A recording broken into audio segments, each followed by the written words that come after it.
Manifesto की आत्मा जो है वो 5 गारंटीज की है। ఈ మేనిఫెస్టోలో 5 గ్యారంటీలు ఈ మేనిఫెస్టో का ఆత్మ లాంటివి అని చెప్పి నేను మనం చేస్తున్నాను। सबसे पहले बेरोजगारी के लिए, हिंदुस्तान के युवाओं के लिए साल में 1 लाख रुपए की सैलरी वाली नौकरी हर युवा को मिलेगी। భారతదేశంలో నిరుద్యోగులందరికీ అతి త్వరలో భారతదేశంలో నిరుద్యోగులందరికీ లక్ష రూపాయల జీతంతో ఉద్యోగం ఇప్పించబోతున్నాము। तो हमने एक अप्रेंटिसशिप का कानून बनाया है। మేము అప్రెంటిస్షిప్ అంటే ట్రైనింగ్, మరి ట్రైనింగ్ ఇచ్చే కార్యక్రమం కూడా మొదలు పెడుతున్నాము। इसमें हिंदुस्तान के हर युवा को, जैसे हम मनरेगा में रोजगार की गारंटी देते हैं, वैसे हिंदुस्तान के हर युवा को 1 साल की अप्रेंटिसशिप की गारंटी मिलेगी। मनरेगाలో ఏ విధంగా అయితే గ్రామీణ యువతకి ఉపాధి కల్పిస్తున్నామో మొత్తం భారతదేశంలో యువతకి 1 సంవత్సరం పాటు అప్రెంటిస్షిప్ ట్రైనింగ్ ఇచ్చే గ్యారెంటీ ఇవ్వబోతున్నాము। ये पब्लिक सेक्टर में होगी, प्राइवेट सेक्टर में होगी, हेल्थ केयर सेक्टर में होगी, एजुकेशन सेक्टर में होगी। सब सेक्टर्स में हम हिंदुस्तान के युवाओं को 1 साल की अप्रेंटिसशिप 1 लाख रुपए की देंगे। భారతదేశంలో ఉన్న నిరుద్యోగ యువత అందరికీ 1 లక్ష రూపాయల జీతంతో 1 సంవత్సరం ట్రైనింగ్ అప్రెంటిస్షిప్ ప్రభుత్వ రంగ సంస్థల్లో, ప్రైవేట్ రంగ సంస్థల్లో, విద్యా రంగంలో, ఆరోగ్య రంగంలో తప్పనిసరిగా కల్పించబోతున్నా అని చెప్పి నేను మాటిస్తున్నాను। और ये युवाओं के लिए हमने सिर्फ एक बात रखी है, क्योंकि भाषण के लिए इतना टाइम नहीं है, तो जो सब कुछ हम कर रहे हैं वो मैं बोल नहीं रहा हूं। सिर्फ एक युवाओं की गारंटी यहां आपके सामने रख रहा हूं। యువకులకు సంబంధించిన అన్ని విషయాలు ఇక్కడ చెప్పదలుచుకోలేదు, ఒక్క విషయమే నేను పదే పదే మీకు మనవి చేస్తున్నాను। मगर अगर आप मैनिफेस्टो में देखेंगे तो युवाओं के लिए अनेक और वायदे हमारे मैनिफेस्टो में है। మీరు మా మేనిఫెస్టో చూస్తే యువకులకి ఇంకా ఎన్నో అంశాలు కూడా మేము హామీ ఇస్తున్న విషయం మీకు తెలియవస్తుంది। आप जानते हो कि हिंदुस्तान की महिलाएं हमारे भविष्य की देखभाल करती हैं। భారతదేశంలో మహిళలు మన భవిష్యత్తు చూసుకుంటారని చెప్పి నేను మనవి చేస్తున్నాను। और जो महिलाएं जॉब करती हैं वो 2 जॉब, ఉద్యోగాలు చేసే మహిళలు 2 ఉద్యోగాలు చేస్తారని చెప్పి కూడా నేను మనవి చేస్తున్నాను। एक ऑफिस में जाकर या मजदूरी कर कर और दूसरी घर में जो वो अपने बच्चों की और परिवार की रक्षा करती हैं, उनके लिए काम करती हैं। మహిళలు లేబర్ గా పొలాల్లో ఆఫీస్లో పనిచేస్తూ ఇంటిని కూడా మొత్తం చూసుకుంటారు, 2 ఉద్యోగాలు చేస్తున్నా అని చెప్పి నేను భావిస్తున్నాను। और हिंदुस्तान में मोदी सरकार के आने के बाद करोड़ों लोग फिर से गरीबी में घुस गए हैं। భారతదేశంలో నరేంద్ర మోదీ ప్రభుత్వం వచ్చిన తర్వాత చాలా మంది మళ్ళీ నిరుపేదలు అయిపోయారు। इसीलिए हम एक नारी न्याय कानून लाएंगे।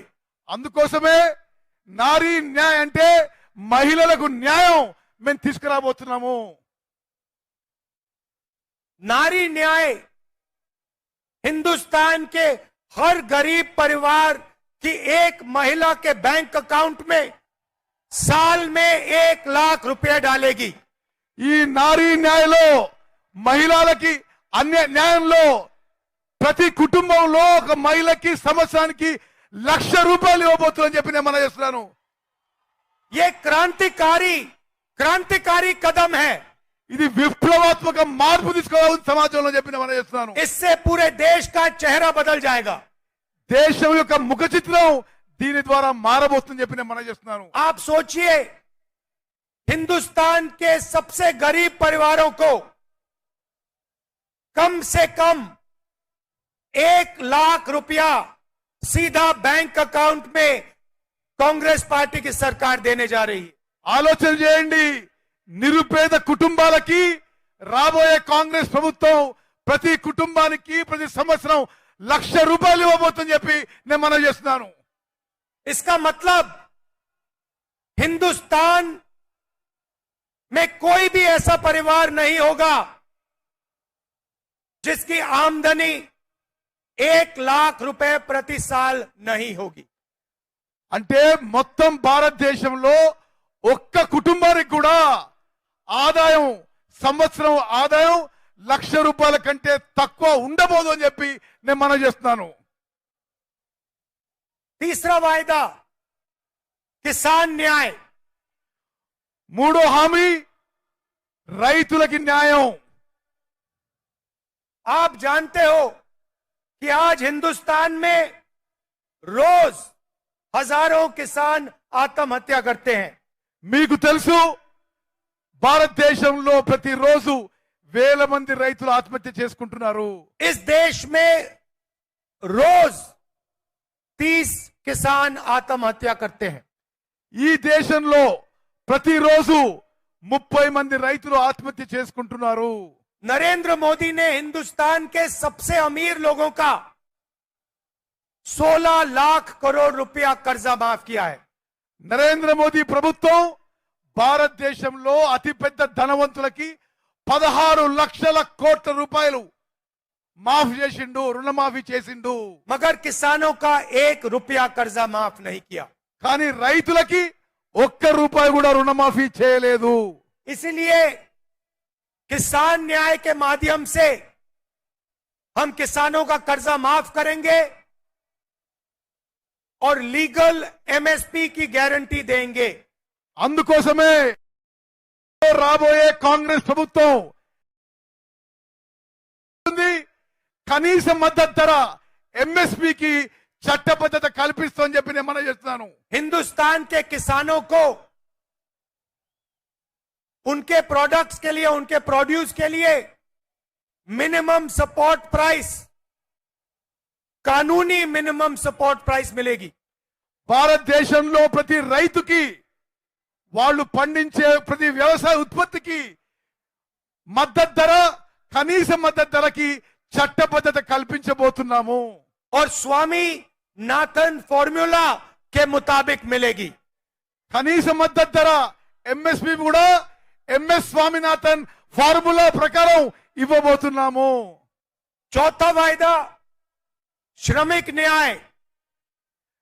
నాలుగో గ్యారంటీ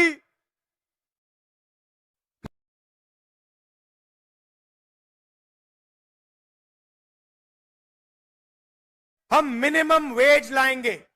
కార్మికులకి కూలీలకి మినిమం వేజెస్ తీసుకురాబోతున్నాము. मनरेगा के लिए और दूसरे मजदूरों के लिए कम से कम 400 रुपए प्रतिदिन की मिनिमम वेज हम लागू कर देंगे.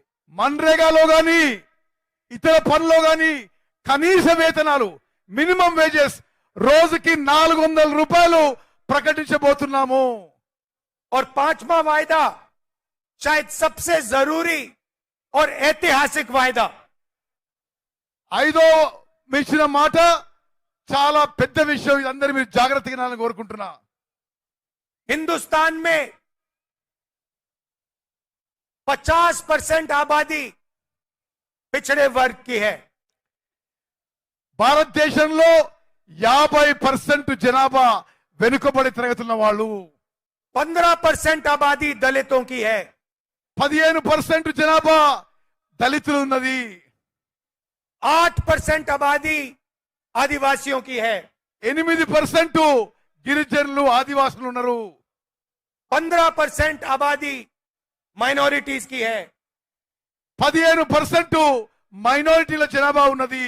और 5% आबादी गरीब जनरल कास्ट की है. 5% జనాభా మరి నిరుపేదలు జనరల్ కేటగిరీ వాళ్ళు ఉన్నారని చెప్పి నేను మనం చేస్తున్నాను. अगर आप इन सबको मिला दें तो 90% आबादी इन लोगों की बनती है। ఇవన్నీ మీరు కలిపితే 90% జనాభా ఇప్పుడు నేను చెప్పిన కేటగిరీస్ లో వస్తారు. मगर आप अगर हिंदुस्तान के संस्थाओं को देखो, इंस्टीट्यूशंस को देखो, बड़ी बड़ी कंपनियों को देखो, तो इनमें से आपको कोई भी उन कंपनियों में, उन इंस्टीट्यूशंस में, उन संस्थाओं में नहीं दिखाई देता। ఈ 90% జనాభా నుంచి ఇప్పుడు వ్యవస్థలో ఇన్స్టిట్యూషన్స్ లో ఎవరు మీకు అవుపడరు. मीडिया की सबसे बड़ी कंपनी की लिस्ट निकालिए, उनके मालिकों में आपको एक पिछड़ा वर्ग का व्यक्ति, एक दलित, एक आदिवासी नहीं मिलेगा। మీడియా కంపెనీలను చూస్తే మీడియా కంపెనీ ఓనర్లు ఎవరు కూడా బీసీలు గాని, ఎస్సీలు గాని, ఎస్టీలు గాని మీకు అవుపడరు. हिंदुस्तान की सबसे बड़ी 200 कंपनियों के मालिकों की लिस्ट निकालिए। భారతదేశంలో మీరు పెద్ద కంపెనీల లిస్ట్ చూస్తే ఈ ఎరుకబడిన వర్గాలు ఎవరు అవుపడరు. उसमें आपको एक पिछड़ा वर्ग का व्यक्ति नहीं मिलेगा। భారతదేశంలో ఉన్న పెద్ద కంపెనీల్లో బీసీ, ఎస్సీ, ఎస్టీ ఓనర్స్ ఎవరు మీకు అవుపడరు. एक दलित नहीं मिलेगा, एक गरीब जनरल कास्ट का नहीं मिलेगा, एक माइनॉरिटी नहीं मिलेगा, एक आदिवासी नहीं मिलेगा। ఒక్క దళితుడు గాని, ఒక్క ఆదివాసీ గాని, ఒక్క మైనారిటీ గాని ఎవరు కూడా ఈ ధనవంతుల లిస్ట్ లో మీకు దొరకరు. हिंदुस्तान की सरकार को 90 लोग चलाते हैं, आईएएस अफसर चलाते हैं। భారతదేశం యొక్క ప్రభుత్వం 90 మంది ఐఏఎస్ అధికారులు నడుపుతారు. 50% पिछड़ों की आबादी है, 50% ఎరుకబట్టి వారు ఉన్నారు. 90 आईएएस अफसर में से सिर्फ 3 आईएएस अफसर ओबीसी वर्ग के हैं। దేశాన్ని నడిపించే 90 మంది ఐఏఎస్ ఆఫీసర్లో కేవలం 3 బీసీలు ఉన్న మాట ఇది వాస్తవము. आपकी आबादी 50% और आपकी हिस्सेदारी 5%।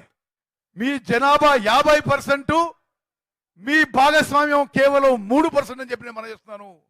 आदिवासियों की आबादी 8%, 90 में से सिर्फ एक आदिवासी। గిరిజనులు, ఆదివాసాలు 8% ఉంటే ఈ 90లో ఒక్కడే ఒక్కడు గిరిజను ఉన్నాడు. दलितों की आबादी 15%, दलित अफसर 90 में से 3। 90 మందిలో దళితులు కేవలం 3, దళితుల జనాభా సంఖ్య 15% అని చెప్పి నేను మనం చేస్తున్నాను. और अगर आप बजट को देखें तो अगर 100 रुपए खर्च होता है तो दलित, आदिवासी, पिछड़े वर्ग के अफसर सिर्फ 6 रुपए का निर्णय लेते हैं। మీరు బడ్జెట్ చూస్తే ఖర్చు అయ్యే 100 రూపాయల్లో కేవలం 6 రూపాయలు బీసీ, ఎస్సీ, ఎస్టీ ఆఫీసర్స్ ఖర్చు పెడుతున్నారని చెప్పి నేను మనం చేస్తున్నాను. तो सच्चाई ये है भाइयों और बहनों कि हिंदुस्तान की 90% आबादी की इस देश में हिस्सेदारी है ही नहीं। అంటే దేశంలో 90% జనాభా ఉన్న బీసీ, ఎస్సీ, ఎస్టీ మైనారిటీలకి దేశంలో సరి అయిన భాగస్వామ్యం లేదు అని చెప్పి నేను మనం చేస్తున్నాను. किसी को चोट लगती है तो पहला काम डॉक्टर कहता है एक्सरे कराओ। ఎవరికన్నా ఏమైనా దెబ్బ తాకితే డాక్టర్ ముందేమంటాడు, ఎక్స్రే చేసుకురా అని అంటాడు. एक्सरे से सच्चाई दिख जाती है। ఎక్స్రేతోని నిజం బయటికి వస్తుందని చెప్పి మనం చేస్తున్నాను. एक्सरे के बाद डॉक्टर सही निर्णय ले सकता है। ఎక్స్రే తీసుకున్న తర్వాతనే డాక్టర్ సరి అయిన నిర్ణయం తీసుకోగలుగుతాడు.